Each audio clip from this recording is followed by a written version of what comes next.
It's the Bruins Benders Podcast, Season 5, Episode 12. Both feed in with Maddie and Smitty, brought to you on the Inside the Rink Podcast Network at InsideTheRink.com. We are on YouTube Live tonight. Hit the thumbs up and subscribe. Get your comments in. In this episode, we will discuss the most punchable players in the NHL. Are we too harsh on the Bruins?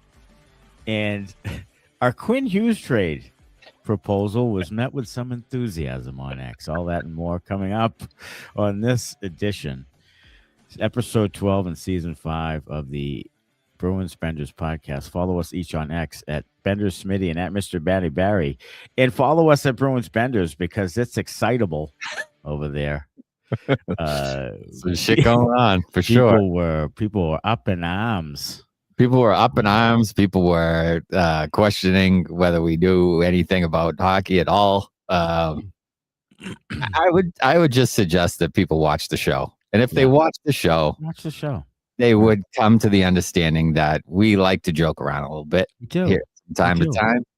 And if you know how we rate the prospects in the Bruins system, then you would realize that that was a joke. Yeah, yeah. I mean.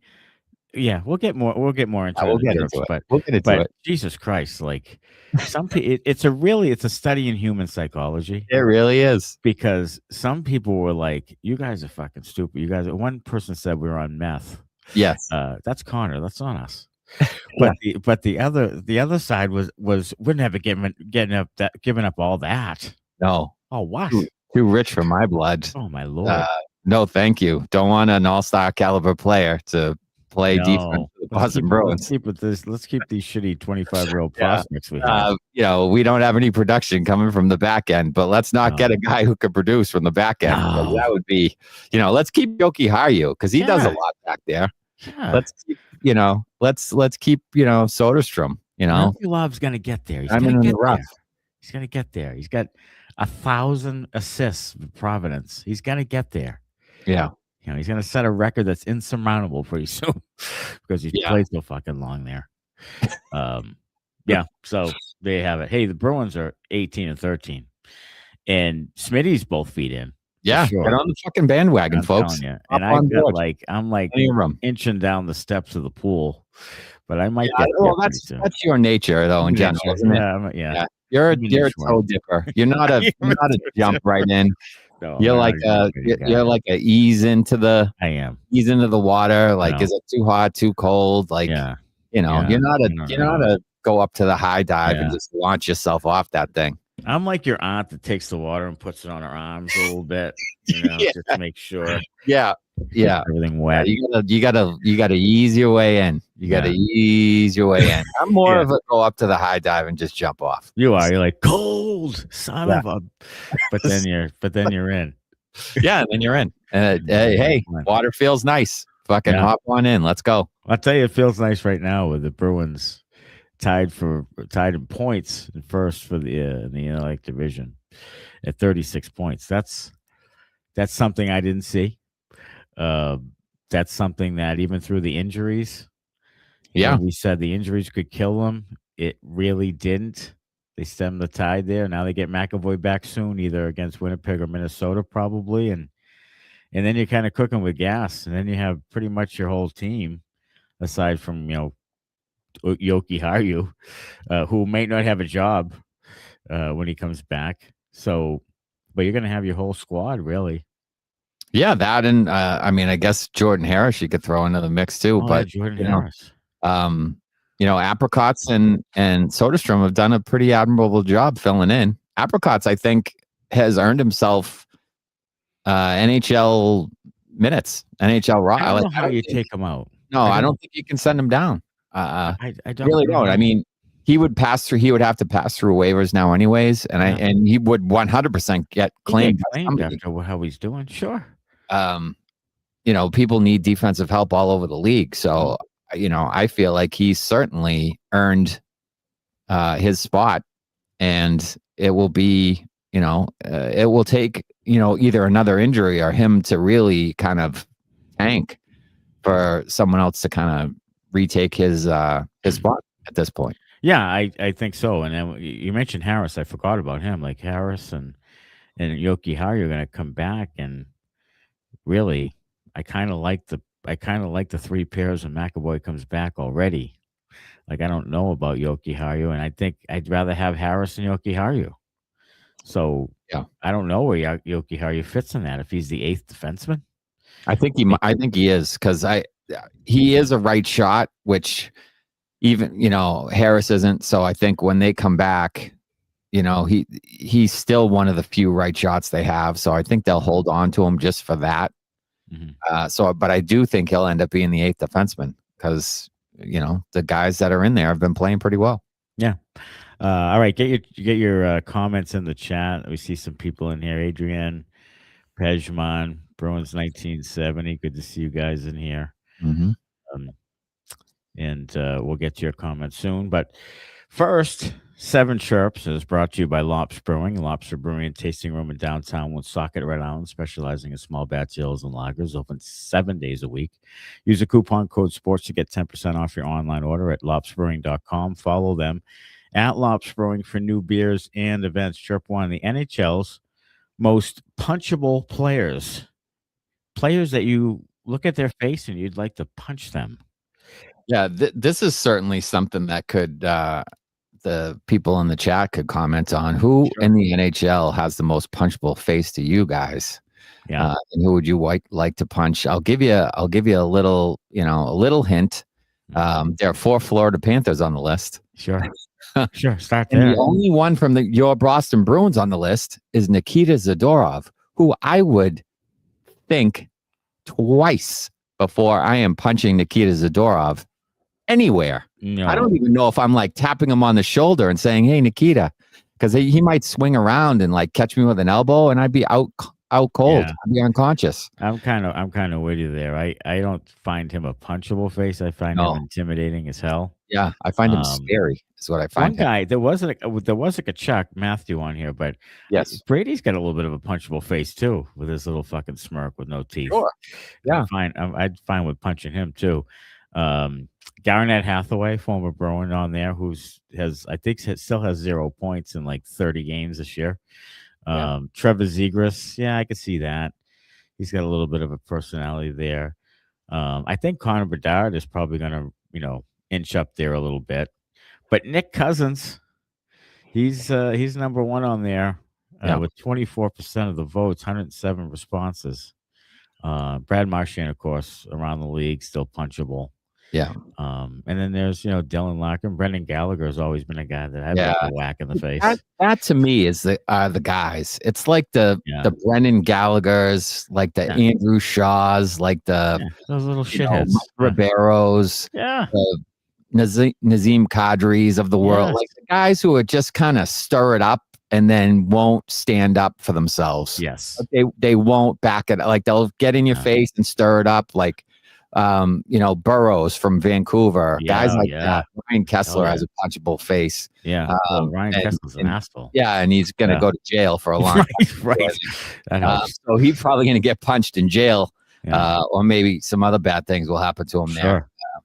But it's guys like that to me, guys that are more like Weasley, that have the punchable face. Not a guy like Thomas Plekanec. Yes. Yeah. Sure. Oh, yeah.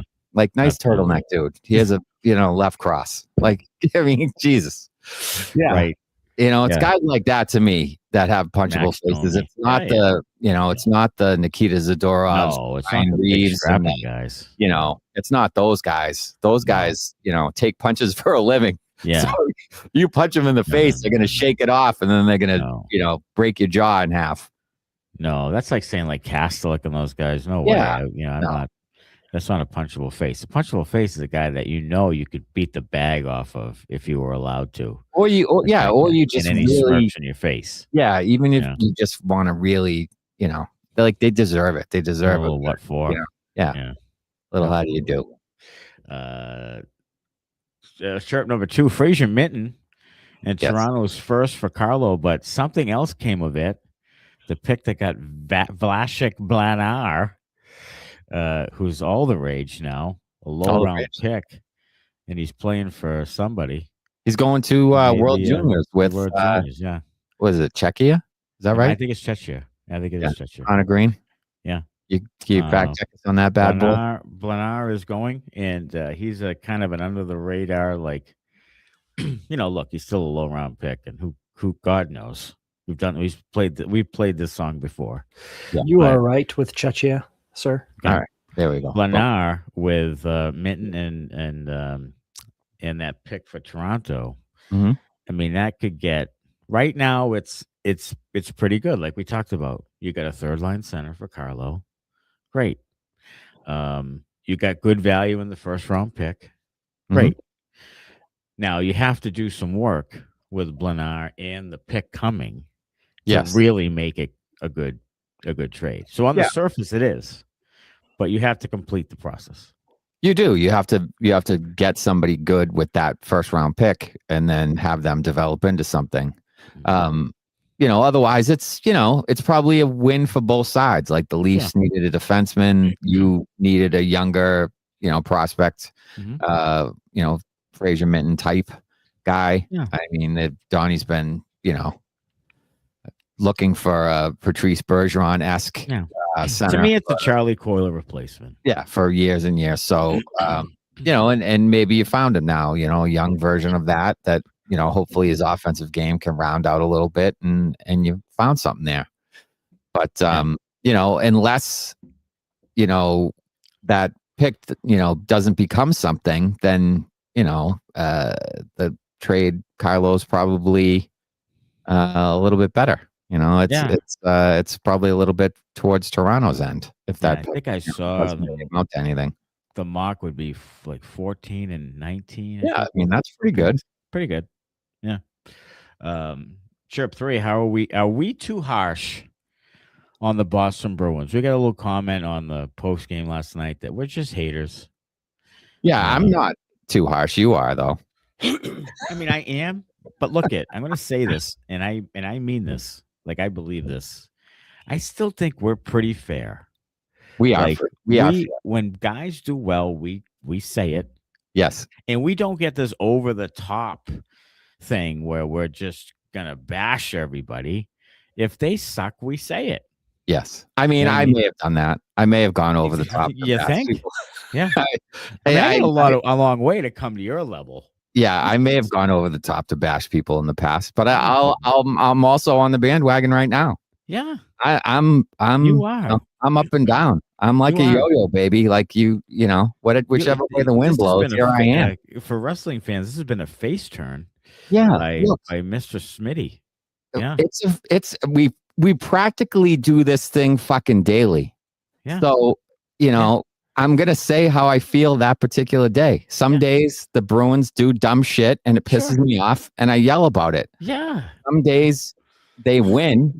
Some days and great. Here I am. I'm praising them. They're doing pretty well. Listen to the pod 2 years ago when they were a wagon. Like, I mean, about it. We did. Look, we've grown up here. This is the underlying. This is the underlying piece. Yes. Okay. Yes. We've grown up here. Yes. Yeah. Jim just raged. It's called being a realist, which is true. It's true. We've grown up here. Yes. They've lost. Yes. In our entire lives. Yes. With the exception of one time. Yes. Okay. And they always seem to lose the big games. Yes. So we go into it with a pessimistic, negative attitude because that's what we know. Yeah. That's what they've done to us the entire time we've been here. It's been a letdown. Right. The whole time. Right. Except for once. Except one time. That's the way generally we're going to view things. Yes. It's going to be slightly negative. Just at neutral. It's slightly negative. It is. Because what's happened our whole lives watching the team. Yeah. So, I mean, that's where we're coming from. And then depending on what happens, it'll either get worse than that or better than that. Look at when you grow up, the era that we grew up in, 10 miles west of Boston. This is what's in your blood. So sure. And you know what? This is the last time I'm going to fucking explain it to you. So we're just going to continue on. But I just wanted to throw it out there that, we're fair. I mean, when they do well, we call it out. Yes. Because we like it when they do well. So we call it out. But when they do some, in Wanders says in here, Sweeney's always sucks, right? I've said Sweeney did really well making some additions to that last core, and they should have won in 19. They didn't fuck the thing up. Yeah. Like, if they won that game at home, it's probably a little different. I'll grant you that. But the drafting and the development of players and the fact that he just wrung the fucking water out of that old core until there was nothing left, and then he had no pivot, that's on him. Yeah, he didn't have a plan. I don't think after that core. He did not correct foresee the retirements of Bergeron and Krejci and have replacements in the pipeline. I don't know why he didn't foresee it. Both those guys were really old when they retired. So why there wasn't young center depth there ready to step in for those guys, I don't know the answer to that. And you know what would have happened if he did the 2015 draft correctly? Yes. Krejci gets traded at some point because they can't pay everybody. Right. And they have those guys. They have like a Kyle Connor for the next core. It would have made it easier for him, but he fucked it up. 100% true. Look, So I said, and you can go back and listen to it when we criticize Sweeney, and we've criticized him a lot, and I certainly have, and called him names and the whole 9 yards. Yeah. I've always said he's done pretty well with the trades. Mm-hmm. It's the draft and develop and build the roster part where he sucked. Mm-hmm. And there's no real debating that. Either fact, he's done well with the trades. That is a fact. He has. Yes. And then the draft and development piece up until the last couple of years has been bad. It's been horseshit. It's been awful. One developed forward in his entire time that he's been here. Mm-hmm. One. The other night you had a roster. I mean, I guess you can give John Beecher and Trent Frederick. I guess you can say he developed those guys, but not really. Like, it's Jake DeBrusk, and that's it. And he was soft, and you traded him away. That's it. So, the other night you had one drafted player in your lineup. Right. One. The other team had 11. You had one. So that's just fact. I'm just putting facts out. Those are facts, Jack. Undisputable facts. Like, undisputable. And who do you look at for that piece? It's the general manager of the team. Yeah.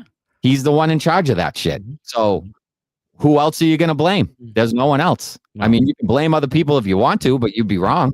What we wanted for this pod was to be, like Dan Maynard said in here, like a Bruins fan perspective pod. Not that we're going to kiss up so maybe we can get some credentials, sit in the ninth floor and pull our pud and write some foolish article about it afterwards. We wanted to be fans' opinions.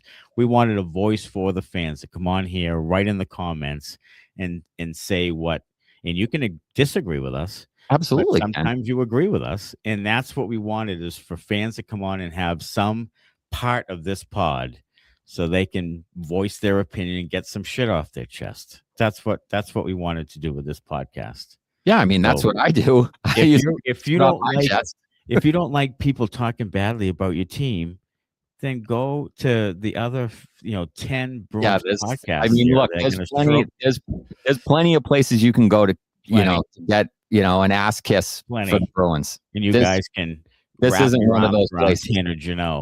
This isn't one of those places. If you want, real talk, come here. If you want, ass kissing, go somewhere else. Yeah.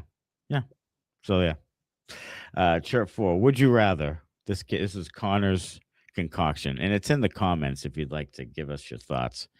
Would you rather have 1 year of Ullmark and then let him walk? The trade never happens, or the trade still goes through and you get Kastelic, and you get Korpi, and you get Letourneau get the pick. Yeah, it's the trade. As much as I killed Sweeney for taking Korpisalo back in the trade, you still make the trade, every time.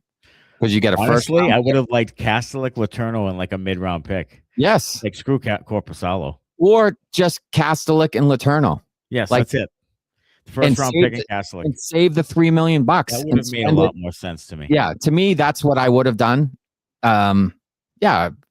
Kastelic, Letourneau, and a 6th or 5th or 6th or 7th or whatever. Yeah. That would have been perfect because you would have saved the money on the goalie. You could have brought up, I guess it would have been Bussy at the time to be the backup. If not him, then DiPietro or somebody. And, I would have rode with that. 100%. I mean, it would have been underwhelming to people. Yeah. But I would have understood it because you saved that money and you didn't take that train wreck goalie back for 3 years or whatever it is. Like I would have understood it because I was ready to get rid of Ullmark for a draft pick, and just save all that money to help you with the cap. Like that's what I was ready to do because he was older and I just didn't think you were going to get as much as you thought anyway. Yeah. And I would have been fine with Kastelic and Letourneau. And look, Kastelic's been a great ad. Like we crushed that thing. But you know what? It's going to be pretty good for his 3 years. Yeah, I mean, look, I mean, you said it more than me, but you still didn't need to sign him to the 3-year deal. No, you didn't. No, not after the 1 good month and then a concussion. Yeah, I mean, look, he had a good half year. Then they signed him to a 3-year extension, and then the second half of the year he was, kind of MIA. He's been great this year. Great. Probably their most consistent player, which is great. Yeah. But I still don't think you needed to sign him to a 3-year deal. I mean, I guess it'll look good down the line. It'll look better than Tanner Jeannot 4 years from now. Yeah. My problem with, and it's not real. I guess it's not really with that. It's the roster building after that. Like, so you signed Kastelic. So why did you go out and get Sean Corrali then? Yeah, right. You know what I mean, like it's repetitive. Kastelic was playing center at the beginning of last year. Like, why not just let him do that? And you have Jeannot and Eyssimont you sign. Like, put Kastelic between Jeannot and Eyssimont. Like, I really think Corrali. They signed Corrali because they knew Beecher was a fail and they needed a penalty killer. Yeah, I mean, I guess they needed a center penalty killer. And I just think, you know what, he's washed. I mean, he's 5-on-5 play. That double tap was the only thing he's done in 5-on-5 all year long. He just 5-on-5. He's not good. So I was with you on the Corrali thing. It's not Corrali from 6 years ago. No, not the same player. 2 years too. Yeah, I mean that makes no sense. Next year we got to do that too. Jim Just Rage said they should have traded him the year before when he won the Vezina, and I was saying that at the time. Yeah, at the time we mentioned it because you had two really good goalies, but they loved their goalie tandem and their insulation and their security blankets, and they loved it. They would have been able to get more value though, probably if they traded him after Vezina. Yeah. Sharp 5. Our Quinn Hughes trade proposal on X was met with some enthusiasm. It was on both sides. It has an enormous 40,000 views. Here's the trade proposal from Smitty, who was just spitballing. Quinn Hughes goes to Boston. Casey Middlestad, who's a 2C.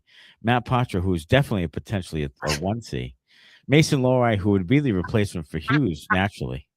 And then Georgii Merkulov, an elite prospect still at 25. Yeah. And a 2026 third-round pick that has tremendous value. Value. Braden Point was a third-round pick. Yeah. There's your trade proposal. I mean, who says no? Who says no? Yeah. Some people did. Some people said. A lot of Bruins fans did. Look, if you listen to the show at all, you know it's a joke. Yeah. So we'll just leave that at that. Yeah. But yeah, we had a lot of Bruins fans who were like, no, not doing it. Too much, giving up too much. Then there's other people who just didn't want Quinn Hughes, which blows my goddamn mind. Like, why do you not want, an 80-point defenseman on your team? Because he's smaller? I mean, I don't know. Like, would you want Lane Hudson? Of course you would. Of course you would. He's smaller too. Yeah. So yeah. I mean, I don't get it. You've had no production from your back end at all, really. Been one of the worst blue lines in the league as far as production from the back end goes. And you don't want a guy like Quinn Hughes like that. It just imagine having sense at all. Hughes, McAvoy, Hampus, and Zadorov as your top four. It's pretty good. Pretty good. That's pretty good. I mean, you might see Hughes and McAvoy play together at the Olympics, for crying out loud. I know. Yeah. So I mean, and I know he wants to go to the Devils and all that, but to say, and they're not, obviously, the Vancouver's going to laugh in your face. Yes, of course they will. To say you wouldn't do it is egregious. Like, you should lose your hockey card. Like, that's just, stop falling in love with your players who don't mean a damn.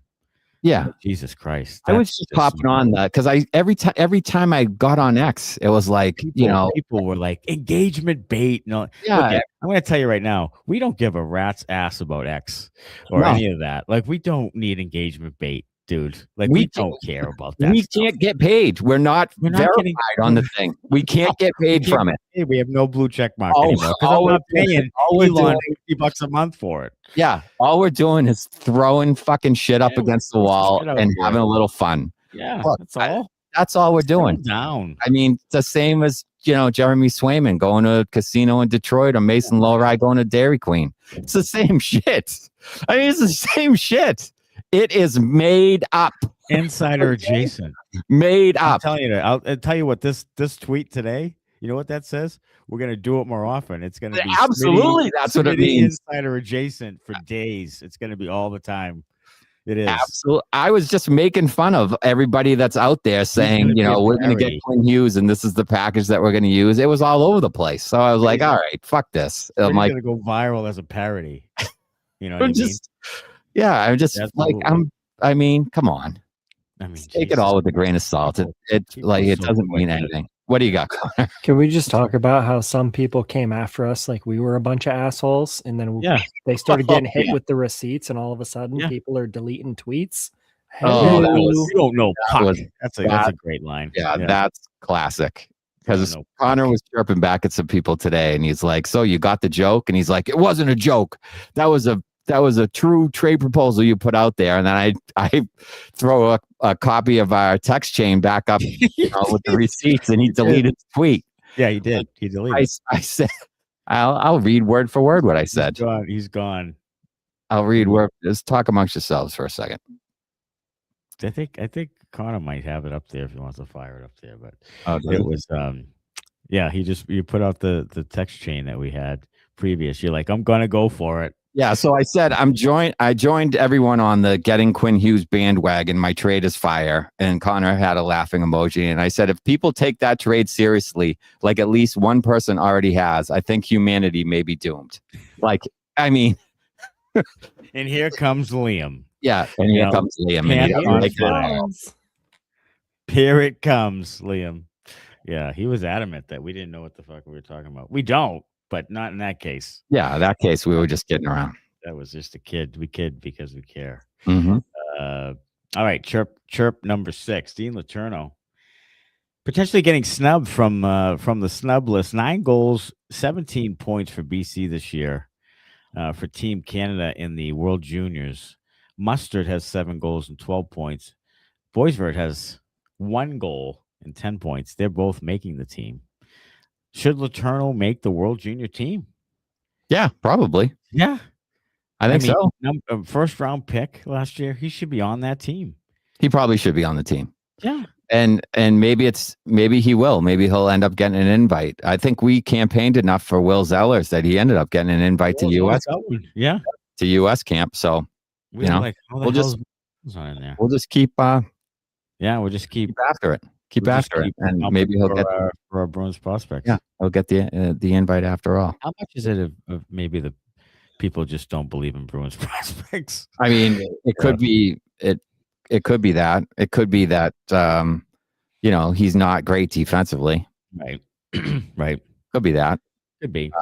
But I feel like against his own peer group, like I think he would probably do pretty well. Do you think he's do you think he's not a 200-foot player? You think Ryan Mujinel is going to have some issues with He's not a 200-foot player.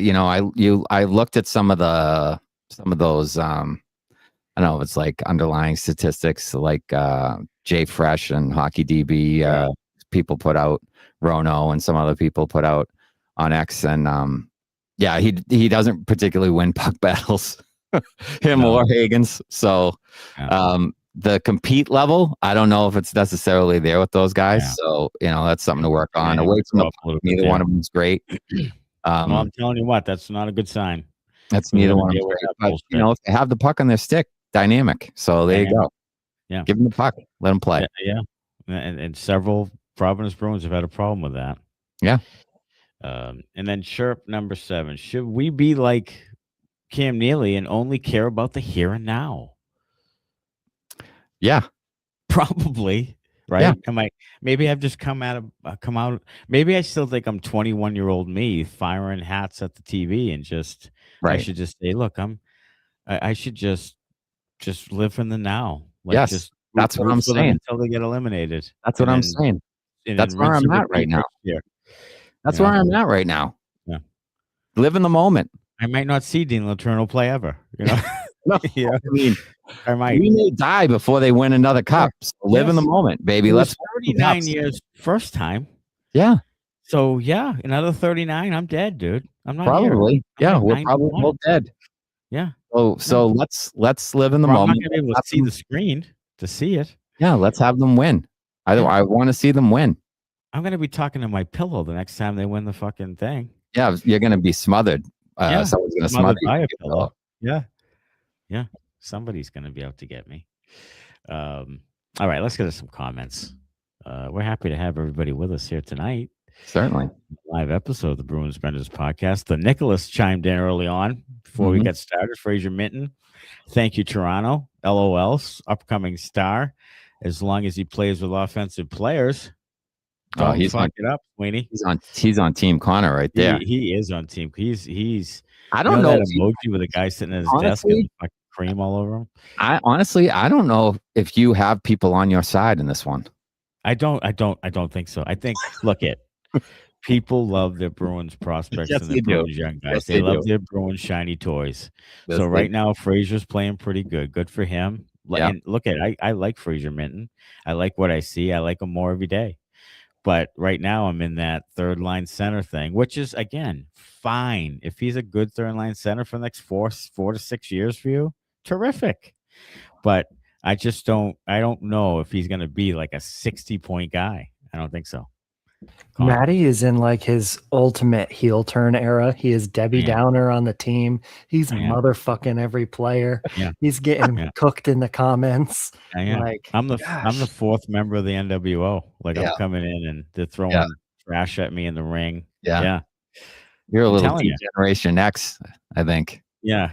Suck it. Yeah. That's me. Me and China over in the corner. Pejman says if they were going to take the garbage back up in return, I wouldn't have made the trade. Whole point was to shed salary, and they barely saved anything while also worsening the tandem. Yeah, I mean that was an adjustment too. The tandem is not as good. Like Swayman right now, it's basically if Korpi, it's a roll of the dice if you win with Korpi. I mean, he's just up. I mean, he's more down than up, but he's a backup. He's a very mediocre backup goaltender. Like he's a sub 880 save percentage backup goaltender. That's what he is. So when you put him in, it's like a scheduled loss. It's a bonus to win when he's in there. 100%. That's not good. That's not good. That's why I think you look at Bussy's, success, and Vladar has had a little bit of success with Philadelphia. Why not just give fucking DiPietro a chance or the other guy? Like, why spend that money? I think they really like having, even though he's not good. And this is, I mean, I'm speaking for Sweeney here, but obviously he probably doesn't want me to speak for him because I can't stand the guy. Can you speak like him? That'd be better.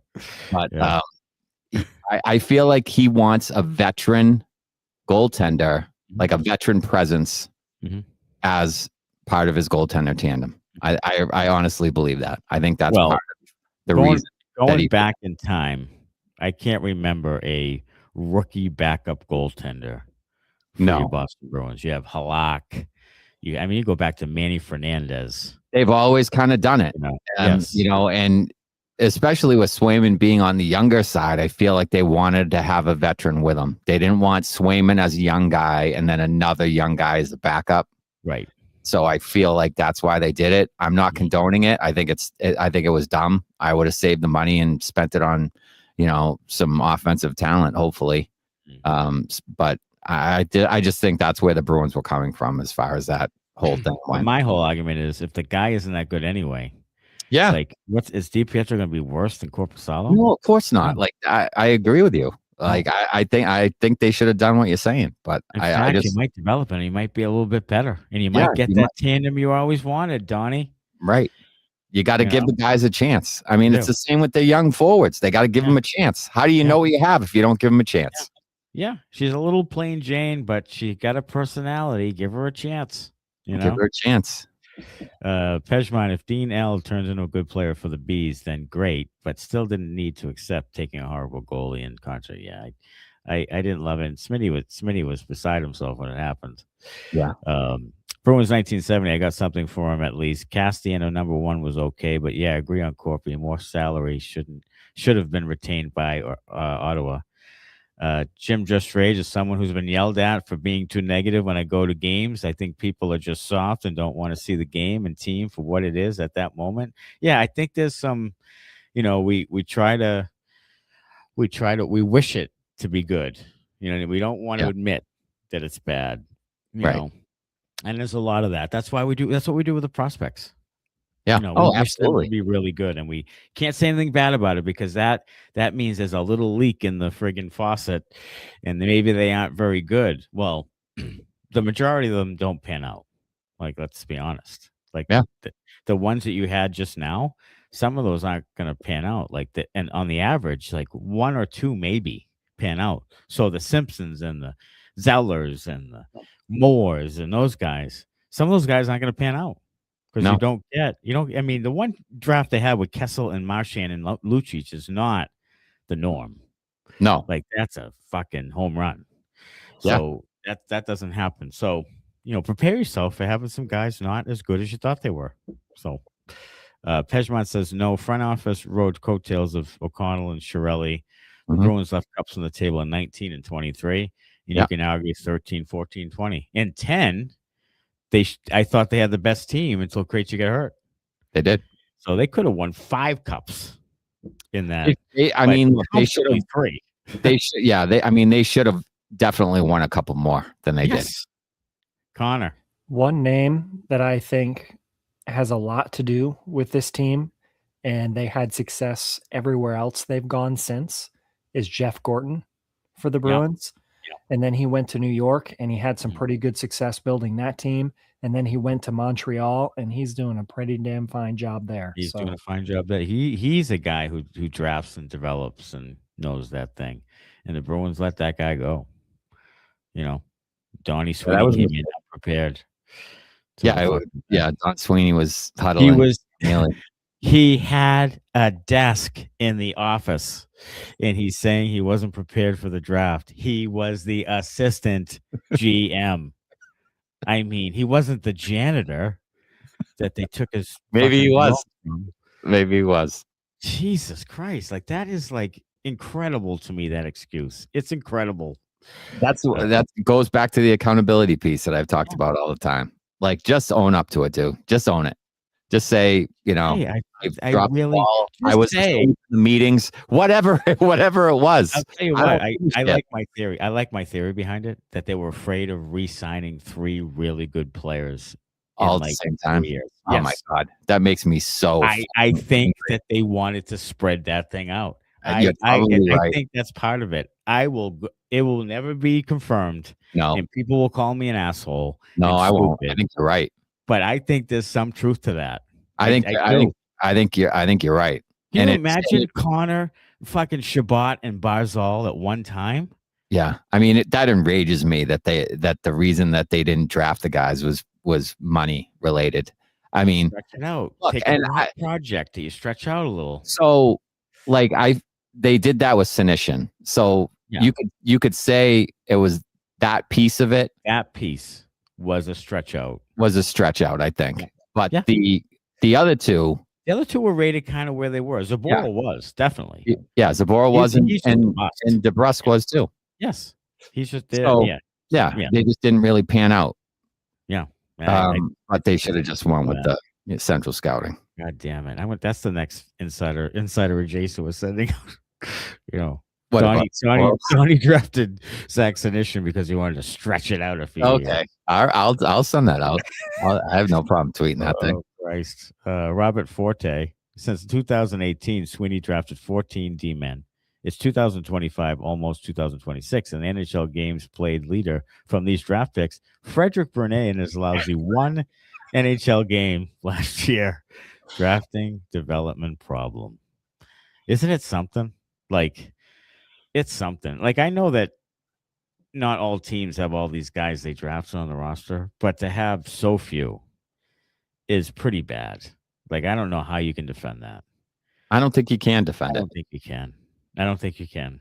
And the reason is that, yes, they traded first-round picks and everything, and they were good, so they drafted low in the round. I get it. But other teams hit on third and fourth-round picks here and there that are in your division. Yeah. So, and you didn't hit on anybody. And that's just bad. You have to try a little harder if you know you don't have a first-round pick. Like that, you got to nail one of those. Like, you got to find the sleeper. You got to develop the guy. And they didn't do it. Lifelong Beast fan, says Chris J. I've seen him win 3. Had the best player to ever lace on skates. Everybody's favorite Taz. Multiple horrible injury history. Or Kluzak, Savard. Hardly ever make the playoffs. Norman Levier was another one. Yeah. He was a highly regarded young player. He sure was. Yeah. I mean, they've had some. And Neely's shortened career. Yeah. There's a lot of injury problems there. For sure. Robert Forte, my alcohol intake is up 34%, says Bruins 1970, since November 18th. THC intake up 12% since November 23rd. That's about 48% less than Pierce O'Connor. Yeah. And beer intake down 25% the last 10 games. Wow. All right. Fucking stats guy. Hello. He's going for the stronger shit is what he's trying to say, I think. Yeah, I think so. Robert Forte, watch Minton with a puck on his stick. He's a shooter, a good one. Not great puck skills, not a great skater. Good 3C. Thank you. Nothing wrong with it, but Minton is not a 50 to 60 point player. I got one guy on my side. So Robert Forte is on your team. Well, that's not what we're arguing, motherfucker. We're only talking about 25. You're don't change the argument, dude. I'm not arguing that he's a 50 think Fraser Minton is fucking Ronnie Francis. Don't fucking sugarcoat it. No, I think he's next to Crosby. Relax. He thinks you said he's going up the lineup and he's going to be a producer. Like a 1C's got to be at least a 60-point guy, Connor. Wait. Can we have Smitty tweet some insider adjacent stuff from me now too? Then can we say that Fraser Minton's going to be the next Sidney Crosby or some wild? Sure. Shit? Yeah. Sure. Yeah. Absolutely. Perfect. Yeah, he's absolutely. Just send me everything you want to say in the text chain. I'll just throw it out there. So we have proof that we're not completely, Yes. Yeah. So I can send receipts when everyone says, "What are you talking about? That's the dumbest shit I've ever heard. Crosby has 1,200 points in the NHL. Fraser Minton couldn't hold Crosby's jock if he was the equipment manager in Pittsburgh." Give it time, fellas. Just got to comment the Evolve ABA link right below it. Here, buddy. 2 geeky questions for you, says Dan Maynard. What does he need to do to achieve elite status in your eyes? And what do you think his next contract looks like whenever that is? Geekie is in year 1 of 6. Yes. At 5.5. He might right now have the best contract in the NHL. Yeah, he does have the best contract. And this might be 6 years from now. He's what, 26? Okay, so he'll be 30. No, just turned 27, I believe. 27. Okay, so he'll be 32. Yeah. So he's going to be kind of 1 year to 2 year deal, depending on what he's doing at the time.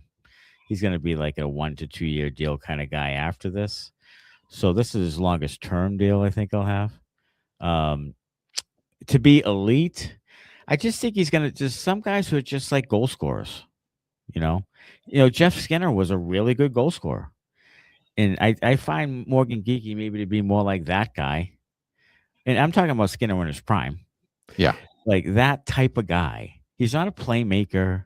No. He's not a guy who's going to dangle through people. He finds the areas. There was a great little video. I don't know who had it on X, I saw that.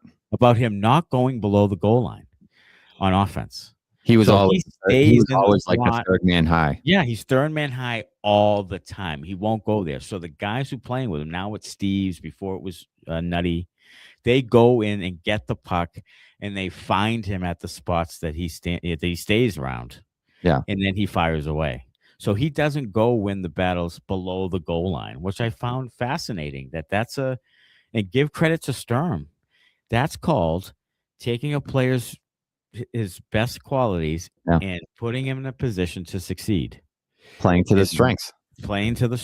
Yeah. And you have Steves or Nutty, who are both pretty good at winning pucks and winning battles, going down and digging the pucks out and then trying to find him in the soft spots where he can fire the puck. And he has one of the best shots in the league.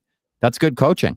That's putting guys in position to succeed. And, Geekie's taking advantage of that. I agree with Matt, though. I think he's a scorer and a shooter. He's not a playmaker. So I don't know if he'll ever be considered like an elite player in the league. No. Like one of the top players in the league, because he doesn't have the whole package. I'm telling you, he's Glenn Murray to me. He's like Glenn Murray. Yeah. He could certainly be considered one of the elite goal scorers in the league, though, if he keeps this shit up, the next 3-4 years. Like he'll 40 plus goals every year. Yeah. Yeah. Not as an overall player, but as a goal scorer, I think, he'll kind of fit into that. Yeah, because as Smitty said many times, you don't find goal scorers on trees. You don't. Connor. I think for Geeks, it's just this is happening too late in his career, even though he's not an older player. To be considered elite, most of those players are coming out of the draft as top tier talents. Yeah, he's always going to have that stigma, like late bloomer stigma. And I think that is the thing. I think you're right. Because the McDavids and the Crosbys and the Bedards and the those guys, and even Gavin McInnes to a certain degree, they've been talked about since they were 14 years old or younger even. Right. And to have a guy now on his third team, all of a sudden start lighting it up. People are a little weary of that. They don't really believe it. Even though he's been doing it now for a year and a half or whatever. I think it took Marchand a while to get. Yeah, there's still some doubters out there. It did. Marchand went 20 games his first year and I don't think he scored. Yeah. Or something. I don't think he scored that year. And then, a little bit, and then he became a goal scorer. Like even Bergeron wasn't a great offensive player. He was like Minton when he came into the league. He was 18. Yeah. But he was kind of like Minton. And then he really developed a shot and had an elite shot and a very accurate shot. He worked at bumper and he's very smart. So, and he played with good players too. So that helps. Next contract, Dan, it's hard to tell. I mean, the Connor's telling me the salary cap's going up to like $50 billion in 6 years. So by then he'll make, $50 million a year. I don't know. But I don't think he'll get major term. Again, it depends. Like if he goes, 45 goals this year and then 30, and then ends up by the time year 6, he's at, 21, like Arvidsson. Like if he's like an Arvidsson kind of guy at 32 years old, then God knows what that contract is. Probably 1 year, 2 years at whatever, maybe around the same. If he goes, 56, 45, 40, 45, 45, and then that contract after year 6 is going to be, multi-years, then he might get a 4-year deal, getting him to 36. Yeah, he might. Let's all be optimistic, Smitty, here for a second. Says Pejman, if they make the playoffs, what is the ceiling? Toronto, Florida with down years. East not that scary. They can win around, especially with Detroit, Montreal. How much more? Here's my problem, Pejman, is that you get two teams that are a bad matchup for you and have been is Ottawa and Detroit. If you have to play either one of those teams, that's a problem. Montreal is still a problem. I mean, it's a rivalry thing, but Montreal has better skill. They were there last year. Like, they'll probably be, I don't know. I don't like that matchup either. So it's about the matchups. I don't love any of the matchups other than like Toronto again. Florida, I don't love that matchup. Although I think the Bruins might be a little more capable to adapt to them. I still don't think they're as talented. So the matchups are hard. I'm looking at them. I'm just like, what's the really good matchup here? And I don't see many. they're not good enough to be matched up well with anybody. Yeah. Right. So that's their story of the season. Like that's the way it's been all year long. They don't match up really well with anybody. They don't have a great roster, but they find ways to win. Yes. So to me, the ceiling is if Swayman is hot, the ceiling is very high. Yeah. It's very high. Yeah. If Swayman's hot and playing well and the defense is playing well. I do like the fact that they could just, I mean, it's very high. But if, the defense is a little leaking, they're a little hurt and Swayman's off his game, it's a first round exit. Yeah. Healthy. I like that they're a good home team. I typically grade teams on road if they're a good road team. Yes. Like a good road team means you can make a run in the playoffs. They're not a great road team. Now, if Connor can look up the 18-19 Blues and see how they were on the road, that might be helpful. But I just don't think they're good enough on the road to win in the playoffs. Now, could Swayman steal your game one in the road and then you're a good home team? That's how they win around. Sure. Is if you hold serve at home and you steal a game because you had great goaltending. That's how you win a first round series. But again, it's about injuries and all that. And go ahead, Connor. So your wonderful St. Louis Blues were a whopping 21-13-7 on the road that season. Okay, that's pretty good. So we've compared this team to that team because I think it's a pretty good comparison that if you see it from anywhere else, remember that you heard it here first. Yeah, they stole it from us. Just like people steal That's how you tell if people are watching. Our post games and our lives and our segment. But I think it's a great comparison because that team wasn't super talented and they made this ridiculous run. They weren't in the playoff mix by January 1st, which is like unheard of. Yeah. But made an incredible run. So, but they were good on the road. So that's my problem, Pejman. Now, again, I want them. I'm almost intrigued by them making the playoffs just to see what it would be like because I think they're not good enough and just dumb enough to win a series, like just out of nowhere. Like I just think they could be a pain in the ass team. So I kind of want to see it to see what would happen, but I don't think it's great for their future. But no, it's not good for their future at all. But I think their game, as much as you could say about anybody in the league right now, is probably tailor-made for the playoffs. Like their style of play, the way they play, I think is better suited for the playoffs than a regular season. I think that should be true. I agree with it. And they're kind of opportunistic with their goals and they've scored up and down the lineup. They have good third and fourth lines right now, unless something happens. Like they have good matchups there. And guys who can put the puck in the net here and there. They have good special teams, like top 10 in both. Yep. So those are some really good factors. It's just a road thing to me. Against really good teams, they'd have to steal a couple here and there. Some elements there that make you feel pretty good about it if they get in, though. Yeah, it does. I'm kind of intrigued by the whole thing because it's such a low expectation year that this is the fucking year they'd win 2 rounds. Yeah, hop on board the bandwagon, buddy.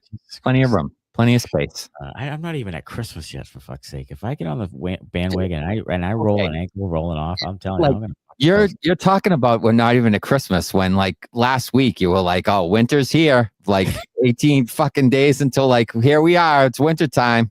Like you need to fucking with that thing you need to relax, and with this thing you need to fucking hop on board. We're still 11 days to winter. Fucking water warm, dude. Come on in. I'm freezing my nads off every day.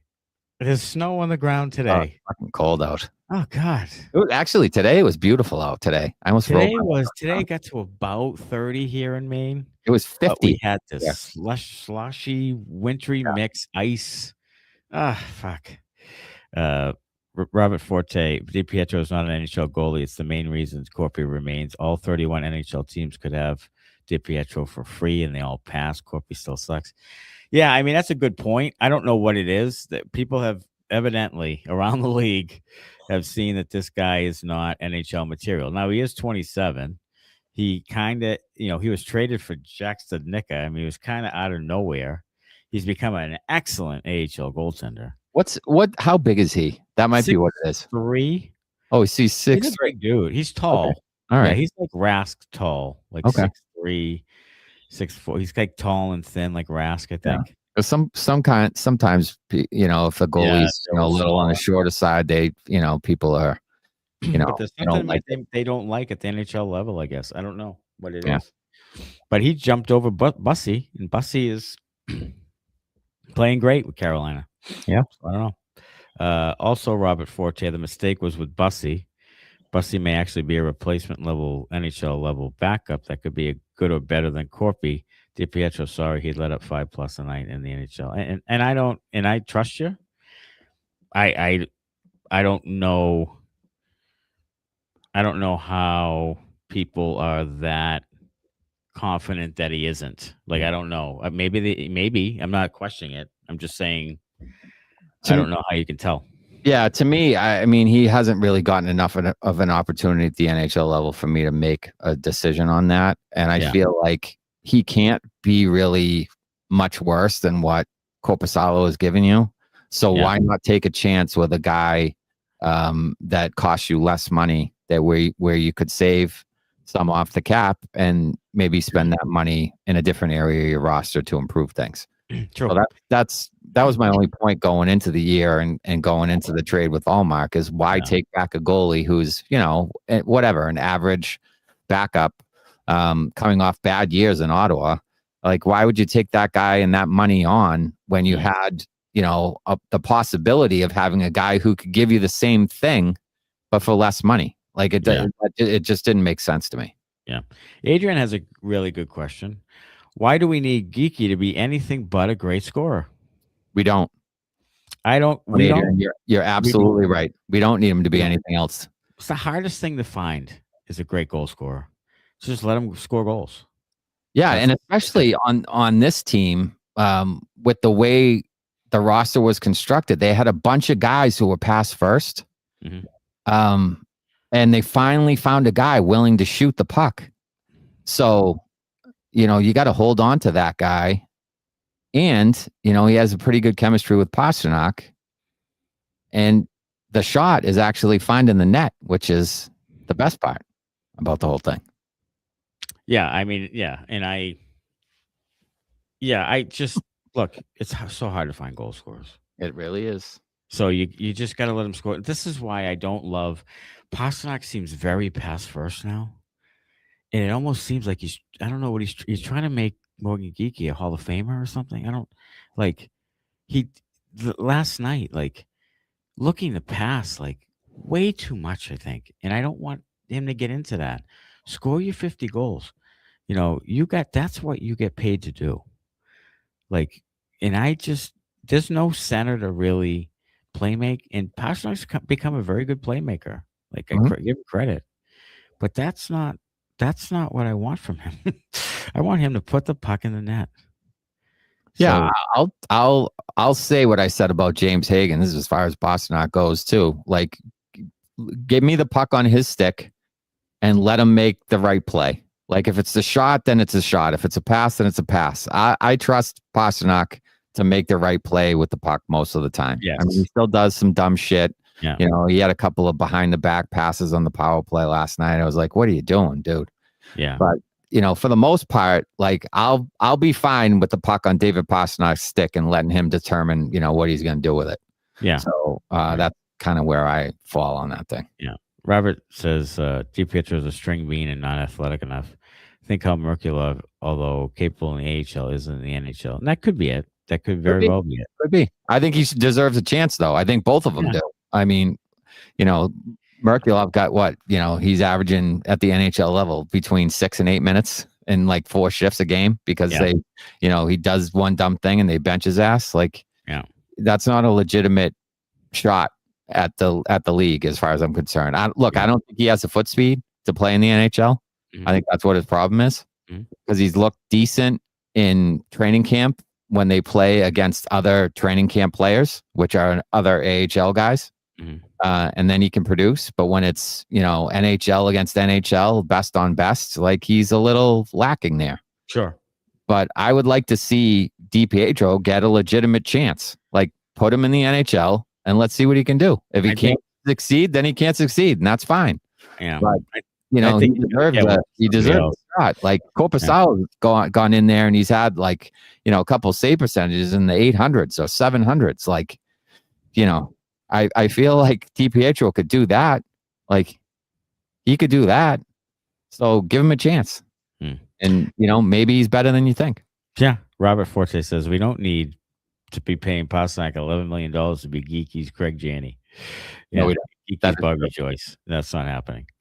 I think DiPietro is going to get a chance. It's just not going to be here. I think his contract expires at the end of the year, and he's going to be signed by somebody else. Mm-hmm. And he's going to be on someone else's AHL team. He's going to be with the Bridgeport fucking Islanders.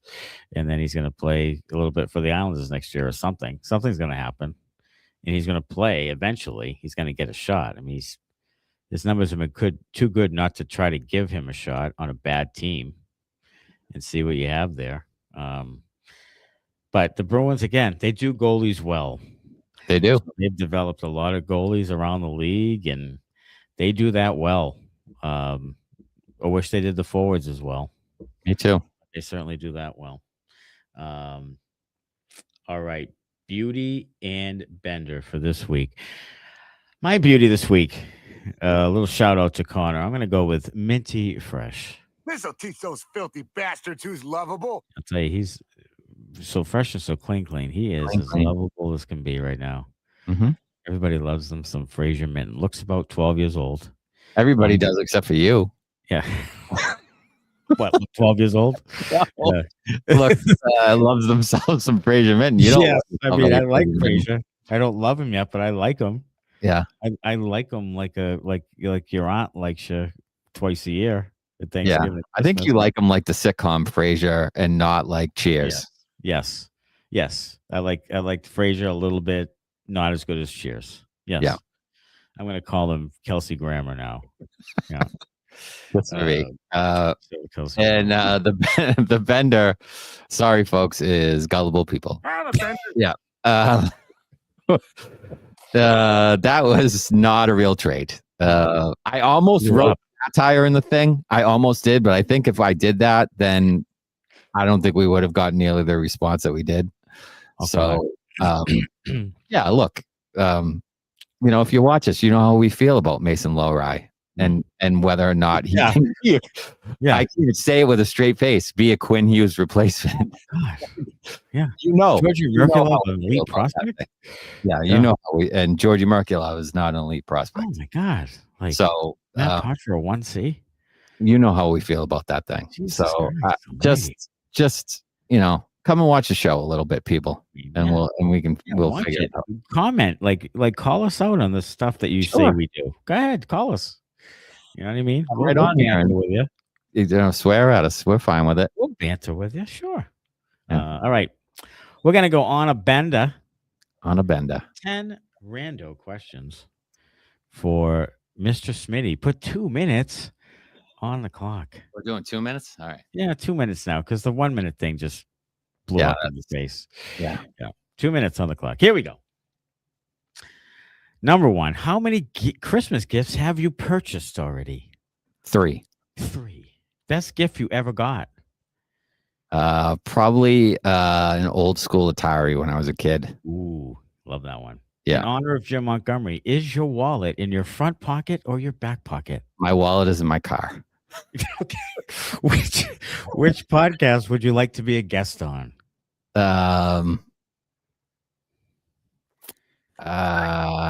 Jeez.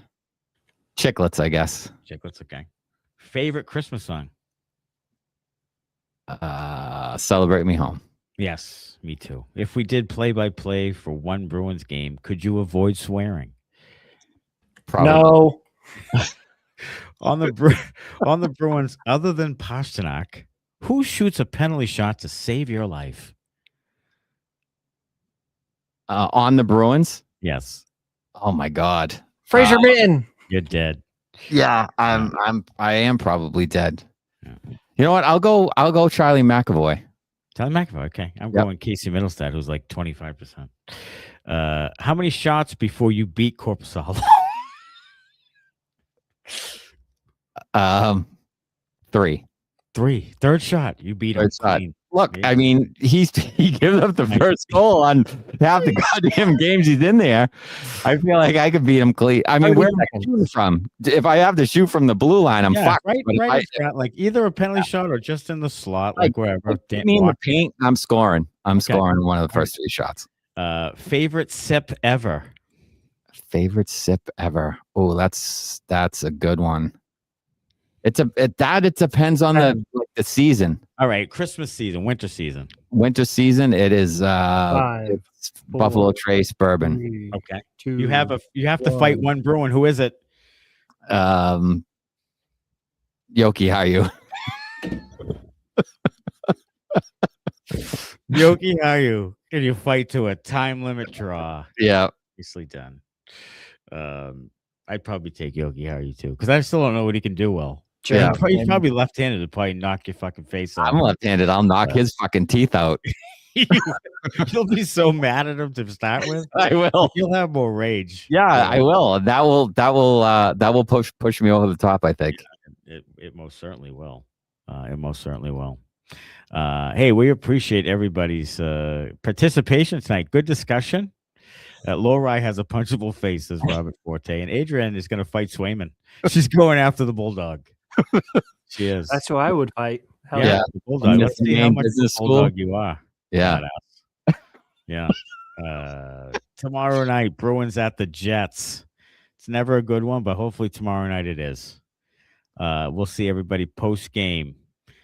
Until then, as always, go Bruins. Thanks a lot. Bye-bye.